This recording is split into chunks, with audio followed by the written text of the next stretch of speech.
Hello guys, welcome to Wealth Trader Telugu YouTube channel.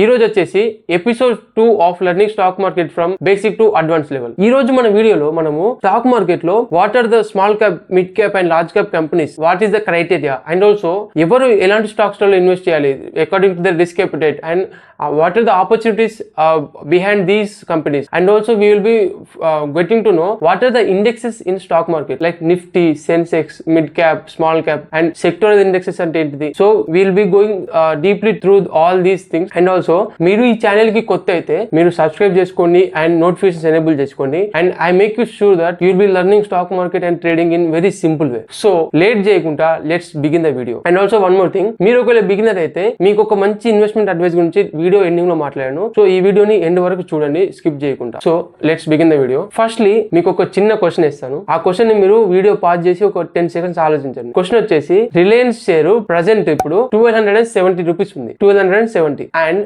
MRF share వచ్చేసి 1,10,000 ఉంది. ఈ రెండిట్లలో ఏది కాస్ట్లీ షేర్ అని మీరు అనుకుంటున్నారు? సో ఏది అనుకుంటున్నారో మీరు వీడియో పాజ్ చేసి ఆలోచించండి. So the answer is not MRF, it's Reliance share. ఏంటి 1270 ఉన్న షేర్ ఎట్లా కాస్ట్లీ అవుతుంది? ఆ ఎంఆర్ఎఫ్ షేర్ 1,10,000 ఉంది కదా అని ఆలోచిస్తున్నారా? So let me tell you some story. So ఇప్పుడు ఏంటంటే మార్కెట్ క్యాపిటలైజేషన్ అని ఒక టర్మ్ ఉంటుంది. అంటే ఏంటిది? మార్కెట్ క్యాప్ అంటే ఆ కంపెనీ యొక్క హోల్ వాల్యూ మార్కెట్ క్యాపిటలైజేషన్ అంటాం. దాన్ని మనం ఎలా ఫైండ్ చేయాలి? సింపుల్ గా చెప్తా. మీరు ఇప్పుడు ప్రస్తుతం షేర్ ప్రైస్ అనేది మీకు అవైలబుల్ ఉంటుంది. ఇక్కడ ఏ యాప్, ట్రేడింగ్ యాప్స్ ఏం ఓపెన్ చేసినా మీకు ప్రెసెంట్ షేర్ ప్రైస్ అనేది మనకు దొరుకుతూ ఉంటుంది. సో ఆ share price multiplied by number of shares, అంటే share price into number of shares మీరు చేస్తే మార్కెట్ క్యాపిటలైజేషన్ అనేది మీరే ఫైండ్ చేయొచ్చు. మరి నెంబర్ ఆఫ్ షేర్స్ ఎలా దొరకాలి? సింపుల్ గా గూగుల్లో పోయి మీకు Reliance number of Reliance shares present in stock market అని కొట్టింది అనుకో, అదే వస్తుంది.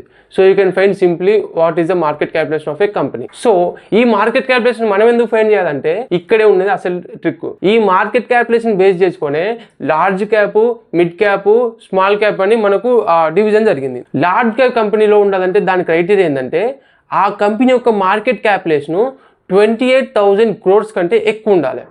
అదే మిడ్ క్యాప్ కంపెనీ అయితే దాని మార్కెట్ క్యాపిటలైజేషన్ వచ్చేసి 8,500 crores నుంచి 28,000 crores మధ్యలో ఉండాలి. అదే స్మాల్ క్యాప్ కంపెనీ అంటే దాని మార్కెట్ క్యాపిటలైజేషన్ వచ్చేసి 8,500 crores కంటే కింద ఉండాలి. అండ్ ఇంకొక ఏరియా కూడా ఉంది, అదేంటంటే మైక్రో క్యాప్. మైక్రో క్యాప్ అంటే company having market capitalization less than 1,000 crores, అంటే చిన్న companies. So this is the classification of all the stocks అన్నమాట. సో దీని నుంచి మనం డీపర్ డిస్కస్ చేద్దాం. అసలు large cap companies, small cap కంపెనీకి ఉన్న తేడా ఏంటిది?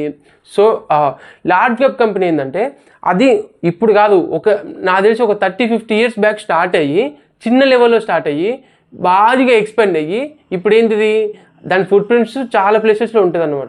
So let's discuss about these companies. First వచ్చేసి లార్జ్ క్యాప్ కంపెనీలో మనకి ఎలాంటి ఆపర్చునిటీస్ ఉంటాయి? ఆ కంపెనీ ఏంటంటే చిన్న లెవెల్లో స్టార్ట్ అయ్యి ఒక 4-5 decades బ్యాక్, ఐ మీన్ ఒక 40-50 years బ్యాక్ చిన్న కంపెనీగా స్టార్ట్ అయ్యి మెల్లమెల్లగా గ్రో అవుతూ ఎక్స్పాండ్ అవుతూ ఒక పెద్ద కంపెనీ అయ్యి ఇప్పుడు ఏంటిది, ఆ కంపెనీ ఏంటిది, స్టేబుల్. ఇప్పుడు మనకు ఎలాంటి టఫ్ సిచ్యువేషన్ వచ్చినా కూడా, ఎకనామిక్ ఎలాంటి ప్రాబ్లమ్స్ వచ్చినా కూడా ఆ కంపెనీ అనేది ఎటు పోదు. ప్రాబ్లమ్స్ షార్ట్ టర్మ్ లో ఆ కంపెనీ ప్రాబ్లమ్స్ ఫేస్ చేసే ఛాన్సెస్ ఉంటాయి ఏమంటాం ఫైనాన్షియల్ గా, కానీ ఆ కంపెనీ మాత్రము మొత్తం 100%, 0% వెళ్ళి క్లోజ్ అవ్వడానికి మాత్రం chances are very very very less. అంటే మీరు ఒకవేళ ఆ లార్జ్ క్యాప్ కంపెనీస్ లో మీరు డబ్బులు పెడితే అది జీరో అవ్వడానికి దేర్ ఈస్ లైక్ 0.001 ప్రాబిలిటీ అంతే. సో ఇక్కడ ఏంటంటే మీ డబ్బులు సేఫ్. కానీ గ్రోత్ గురించి మాట్లాడుకుంటే ఆల్రెడీ చిన్న లెవెల్ నుంచి ఇంత పెద్ద గ్రో అయిన కంపెనీ అంత ఒకటేసారి మల్టిపుల్ టైమ్స్ గ్రో అవ్వడానికి ఛాన్స్ తక్కువ ఉంటుంది, కానీ they can give you A growth of like 15% to 18% CAGR in the coming year. So large cap లో ఎవరు ఇన్వెస్ట్ చేయాలంటే మీరు రిస్క్ అపెటైట్ తక్కువ ఉండి, మీరు స్టాక్స్ లో ఎక్కువ రిస్క్ అవసరం లేదు, నాకు స్టాక్స్ నేను పెట్టిన డబ్బులు మరీ ఎక్కువ 10-20% కరెక్ట్ అయితే నేను చూడలేను, నా వల్ల కాదనుకుంటే you can switch to large cap company. అదే మిడ్ క్యాప్ కంపెనీస్ అంటే ఏంటిది, ఇదేంటంటే స్మాల్ క్యాప్ నుంచి మిడ్ క్యాప్ అంటే 8,500 మార్కెట్ క్యాపిటలైజేషన్ నుంచి పెరిగింది. సో అది స్టార్ట్ అయ్యి కొంచెం చిన్నగా ఎక్స్పెండ్ అవుతుంది. నవ్వు ఇప్పుడు ఎక్కడ ఉందంటే they are in a growing phase, ఒక గ్రోత్ ఫేజ్ లో ఉన్నారు. అంటే వాళ్ళు స్మాల్ క్యాప్ నుంచి లార్జ్ క్యాప్ వచ్చారు, ఐ మీన్ మిడ్ క్యాప్ వచ్చారు, వచ్చారు and then they are now trying to enter the large cap company. So ఆ లార్జ్ క్యాప్ స్పేస్ ఎంటర్ అవడానికి they need a rapid growth అన్నమాట. సో మీరు గనక మంచి కంపెనీని అసెస్ చేసి మిడ్ క్యాప్ లో అండ్ దానికి ఫ్యూచర్ లో సెక్టర్ వైజ్ కానీ లేకపోతే గవర్నమెంట్ ఏదైనా సపోర్ట్ వల్ల కానీ దీనివల్ల ఆ కంపెనీ మీకు గ్రో అవుతుంది అని అనిపిస్తే you can bet on that company.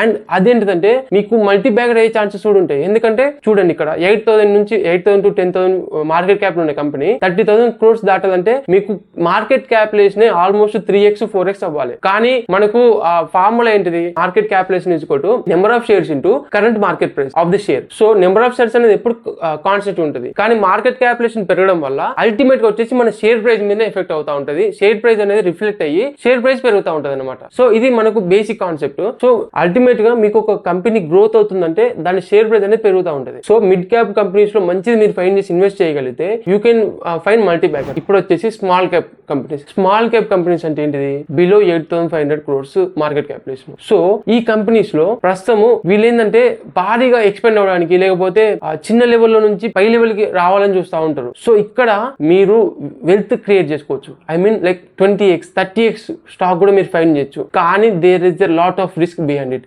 ఎందుకంటే ఒకటి గుర్తుపెట్టుకోండి, ఒక 1,000 కోట్ల కంపెనీ అంటే మీరు అర్థం చేసుకోవచ్చు. చిన్న కంపెనీ 1,000-2,000 కోట్ల కంపెనీ అంటే అట్లీస్ట్ లైక్ ఒక ఏరియాలోనే ఉంటుంది. అంటే 1-2 బ్రాంచ్లు లేకపోతే మ్యానుఫ్యాక్చరింగ్ యూనిట్ అయితే ఒకటే యూనిట్ ఉండే ఛాన్సెస్ ఉంటాయి. సో ఏదైనా ప్రాబ్లమ్స్ జరిగినా కూడా ఒకవేళ మన కంట్రీలో ఎకనామికల్ గా ఏమన్నా ట్రబుల్ వచ్చినా కూడా లేకపోతే కోవిడ్ లాంటి సినారియోస్ వచ్చినా కూడా ఈ కంపెనీస్ షట్ డౌన్ అయ్యే ఛాన్సెస్ కానీ లేకపోతే లాసెస్ ఫేస్ చేసి they can't move forward situations face చేసే ఛాన్సెస్ ఎక్కువ ఉంటాయి. So this is a risky thing అన్నమాట. అండ్ మీరు మంచి కంపెనీని కనుక రీసెర్చ్ చేసి దాన్ని ఫాలో అప్ చేయకపోతే there is a chance of losing money. And ఇంకో థింగ్ ఏంటంటే మనకు స్టాక్ మార్కెట్ లో ఈ large cap mid cap small cap companies daily ఎలా మూవ్ అయితే మనకు ఒక చిన్న ఎగ్జాంపుల్ చెప్తా. లార్జ్ క్యాప్ కంపెనీస్ మోస్ట్లీ ఒక 5 to 10% మధ్యనే మూవ్ అవుతాయి ఒక రోజు మాక్సిమం మూవ్మెంట్. అసలు చెప్పాలంటే నిఫ్టీ 50 స్టాక్స్ అయితే మాత్రము 3 to 4% మూవ్ అయితేనే అమ్మో అనే రేంజ్ లో ఉంటుంది. అంటే అసలు మూవ్మెంట్ ఎక్కువ ఇవ్వవు అనమాట. ఎందుకంటే చూడండి రిలయన్స్ మార్కెట్ క్యాపిటలైజేషన్ వచ్చేసి 17 lakh crores మార్కెట్ క్యాపిటలైజేషన్. అదే మనకు ఇందాక మాట్లాడుకుంటే ఎంఆర్ఎఫ్ మార్కెట్ క్యాపిటలైజేషన్ వచ్చేసి 49,000 crores. 17 lakhs ఎక్కడ, 49,000 crores ఎక్కడ? అంటే 17 lakh crores ఉన్న కంపెనీని మూవ్ చేయాలంటే ఎంత మనీ అవ్వాలి అండ్ ఎంత మనీ స్టాక్స్ లో ఆ వాల్యూమ్స్ క్రియేట్ అయితే ఆ స్టాక్ అనేది మూవ్ అవుతుంది అర్థం చేసుకోండి. సో అందుకే లార్జ్ క్యాప్ కంపెనీ వచ్చేసి ఒక రోజు అప్ సైడ్ అయినా డౌన్ సైడ్ అయినా పొటెన్షియల్ వచ్చేసి మాక్సిమం 5 to 10% అనమాట. అదే మిడ్ క్యాప్ కంపెనీకి వస్తే maximum up side down side potential వచ్చేసి 10 to 15% మూవ్ అవుతా ఉంటుంది మాక్సిమం పొటెన్షియల్. అదే స్మాల్ క్యాప్ కంపెనీస్ అంటారా 20% పైనగానే వెళ్ళొచ్చు లేకపోతే 20% కిందిగా వెళ్ళొచ్చు ఒకటే సింగిల్ డే లో. సో మీకు అక్కడ రిస్క్ చాలా ఉంటది అనమాట. అదే లార్జ్ క్యాప్ కంపెనీలో అప్ సైడ్ ఓకే 10% కానీ డౌన్ సైడ్ పొటెన్షియల్ మనకి ఎప్పుడైనా మనము ఇన్వెస్ట్ చేసిన మనీని ప్రొటెక్ట్ చేసుకోవడం అనేది మన ఫస్ట్ ప్రియారిటీ. ఆ తర్వాతే మనం రిటర్న్స్ మీద ఫోకస్ చేయాలి. అది మీరు గుర్తుపెట్టుకోండి ఎప్పుడైనా. అంతేగాని డబుల్ ట్రిబుల్ చేయాలనే ఆ ఉద్దేశంతో రిస్కీ బెట్స్ తీసుకోవడము లేకపోతే మీరు మీ ఆలోచన లేకుండా ఇన్వెస్ట్మెంట్ చేయడం మాత్రం చేయకండి. ఎప్పుడైనా స్టాక్ మార్కెట్ లో మీరు పెట్టిన డబ్బులు సేఫ్ అవ్వడం మీరు ఇంపార్టెంట్. అంటే మీ దగ్గర ఉన్న ₹1,00,000 క్యాపిటల్ అనేది మీరు ఆ సేఫ్ ఉండడం అనేది ఇంపార్టెంట్. ఎందుకంటే లాంగ్ రన్ లో ఇవాళ క్యాపిటల్ మీరు కనుక లాస్ అయ్యారనుకో తెల్లారి మీకు మార్కెట్ లో చూడడానికి ఏం ఉండదు ఇక మీకు. So without capital there is nothing for you in the stock market. So అది గుర్తుపెట్టుకోండి. సో ఇలా down side up side potential అనేది based on the market capitalization depend అవుతా ఉంటుంది. కానీ ఇప్పుడు ఎవరెవరు ఎలాంటి వాటిలో ఇన్వెస్ట్ చేయాలంటే మీరు ఒకవేళ అగ్రెసివ్ ఇన్వెస్టర్ నేను రిస్క్ తీసుకోగలుగుతా నా పోర్ట్ఫోలియో 10-20% ఒక రోజులో డౌన్ అయినా కూడా ఐ కెన్ సీ ఇట్ అంటే నేను దాన్ని భరించగలుగుతాను ఎందుకంటే ఆ స్టాక్ నాకు ఫ్యూచర్ కనబడుతుందని అనుకునే వాళ్ళు you can go with small cap. And I want some growth with some stability అనుకునే వాళ్ళు మిడ్ క్యాప్కి వెళ్ళొచ్చు. అదే నాకు మంచి రిటర్న్స్ తక్కువ వచ్చినా పర్లేదు స్టేబుల్గా ఉండాలి నా portfolio and I want dividend income అనుకుంటే you can go with large cap.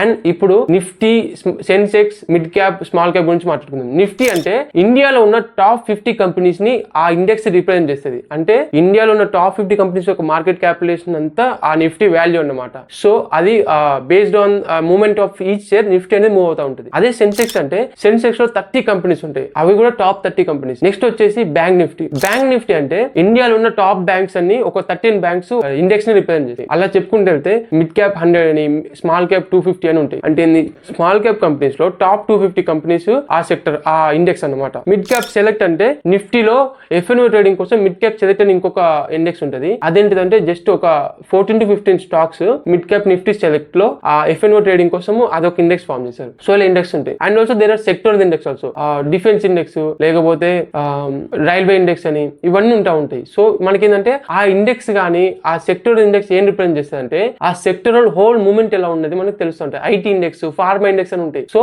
మనకి ఇప్పుడు ఐటీ ఇండెక్స్ ని మనం ఆ గ్రాఫ్ ని అబ్జర్వ్ చేస్తా ఉంటే లాస్ట్ 5-6 months లో ఓవరాల్ ఐటీ సెక్టర్ గ్రో అయిందా, ఐటీ సెక్టర్ పడిందా అని మనకు అబ్జర్వ్ చేసుకోవచ్చు. అంటే ఎప్పుడైనా మీరు మార్కెట్ లో సెక్టర్ అప్రోచ్ అనేది చాలా ఇంపార్టెంట్ అన్నమాట. మీరు ఒక స్టాక్ చూసి ఇది పెరుగుతా లేదా చెప్పడం కష్టం, కానీ ఒక సెక్టర్ చూసి ఆ సెక్టర్ ని మనం అనలైజ్ చేసి ఆ తర్వాత ఒక స్టాక్ లోకి ఎంటర్ అవడం చాలా ఈజీ. అప్పుడు మీకు కన్విక్షన్ అనేది చాలా మంచి బిల్డ్ అవుతా ఉంటది. అండ్ మీరు ఇన్వెస్ట్ చేసిన మనీకి కూడా కాన్ఫిడెన్స్ అనేది ఎక్కువ ఉంటుంది. సో ఒక సెక్టర్ లో మంచి మూమెంటం కనబడుతుందా, లేకపోతే నెక్స్ట్ కమింగ్ డేస్ లో ఇప్పుడు చూడండి, ఇప్పుడు ప్రెసెంట్ 2025 లో మీకు ఇన్వెస్టర్ అయితే మాత్రం మంచి టిప్ ఇస్తా గుర్తుపెట్టుకోండి. 2025 లో ఫార్మా అండ్ ఐటీ అనేది మంచి బూమ్ అవబోతుంది. ఎందుకంటే ట్రంప్ తీసుకునే పాలసీస్ వల్ల అండ్ ఆల్సో ఎకనామికల్ గా ఓవరాల్ ఎకనామిక్ ఇంట్రెస్ట్ రేట్స్ తగ్గించడం వల్ల స్పెండింగ్ పెరుగుతుంది. So IT and pharma is the way to go in 2025. And also ఒక 2000 నుంచి 2005 లో ఎలా అయితే ఆ ఫారెన్ కంపెనీస్ అన్ని మన ఐటీ కంపెనీస్ కి అవుట్ సోర్సింగ్ ఇచ్చి వాళ్ళు పనులు చేయించుకున్నారో, ఇప్పుడు కూడా యుఎస్ లో ఉన్న ఫార్మా కంపెనీస్ అన్ని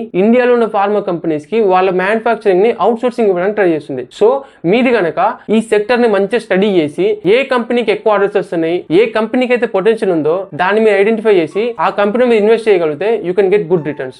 గైస్, ఈ వీడియో మీకు నచ్చినట్టయితే లైక్ చేయండి, అలాగే మీ ఫ్రెండ్స్కి షేర్ చేయండి అండ్ సబ్స్క్రైబ్ చేయండి. సో వన్ మోర్ థింగ్, మీరు మన యూట్యూబ్ ఛానల్లో కాకుండా ఇన్స్టాగ్రామ్ పేజ్ని అండ్ ఆల్సో టెలిగ్రామ్ ఛానల్ని, ట్విట్టర్ పేజ్ని ఇవి కూడా ఫాలో అవ్వండి. అక్కడ కూడా మీకు మంచి అప్డేట్స్ ఇస్తాను. You can learn most of the things. And ఆ లింక్స్ అన్ని మీకు వీడియో డిస్క్రిప్షన్లో పెట్టాను. గుర్తుపెట్టుకోండి, టెలిగ్రామ్ ఛానల్లో బై అండ్ సెల్ రికమెండేషన్స్ ఇవ్వను. మీరు నేర్చుకునే విధంగా ఏమైనా ఇంపార్టెంట్ మ్యాటర్ ఉంటే దాన్ని షేర్ చేస్తాను. అండ్ అల్టిమేట్గా ఏంటంటే మీరందరూ ఒక ఇండిపెండెంట్ ట్రేడర్, ఇండిపెండెంట్ ఇన్వెస్టర్ అవ్వడం కోసమే మనము ఎఫర్ట్స్ అన్ని. And if you think you can suggest anything to improve our content or improve our explaining way, I'm freely open to all the suggestions. So meet you in the next video. Thank you guys.